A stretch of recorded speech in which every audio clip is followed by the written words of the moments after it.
Fascist হাসিনার ভাষায় আমি একজন সংখ্যালঘু। আমি তো ভাই মুসলমান না, আমি শুকরের মাংস খাই।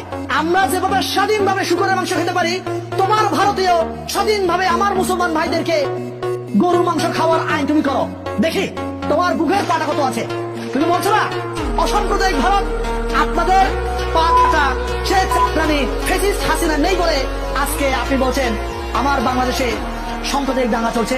ফ্যাসিস্ট হাসিনার ভাষায় যদি আমি একজন সংখ্যালঘু, আমি তো ভাই মুসলমান না, আমি শুকরের মাংস খাই। প্রকাশ্যে বলছি, সাংবাদিকদের সামনে আমি প্রকাশ্যে বলছি আমি তো শুকরের মাংস খাই। আমি শুকরের মাংস খাই বলে আমাকে তো কেউ লাঠি নিয়ে কেউ মারতে আসে না, আমার বাড়ি ঘর তো কেউ পুরাই দেয় না, আমাদের হিন্দু ভাইদের, খ্রিস্টান ভাইদের, বৌদ্ধ ভাইদের হিন্দু ঘর বাড়ি পুরাই দেয় না শুকরের মাংস খাই বলে। তাহলে তোমরা যে এতই সংখ্যালঘু এদেরকে মানে নিজের দেশকে সংখ্যালঘু প্রিয় ভিন্ন ধর্ম সহ বছরের দেশ বলছো, তোমার দেশে তো গরু গোস্ত খাওয়ার কারণে কত মুসলমান ভাইকে মানে হত্যা করা হয়েছে। এটা তো আমাদের গুগলে সার্চ করে পাওয়া যায়। গরু গোস্ত খাওয়ার কারণে আপনি মুসলমান ভাইদের ঘর বাড়ি পুরাই দেন, রাস্তাঘাটে হেনস্থা করেন, এটা তো আমরা দেখছি প্রতিনিয়ত। আপনি বলবেন আমার বাংলাদেশে মানে সম্প্রতি দাঙ্গা চলছে, এই ধরনের ভুল বার্তা ভুল মেসেজ আপনার দিবেন আমাদের নামে যেভাবে প্রপাগান্ডা ছড়াচ্ছে। আমি মনে করেছিলাম কি ভারত আসলে সোজা হয়ে যাবে, কিন্তু ভারত সোজা হচ্ছে না। তবে তো সোজা হবে তাও আমার জানা নেই।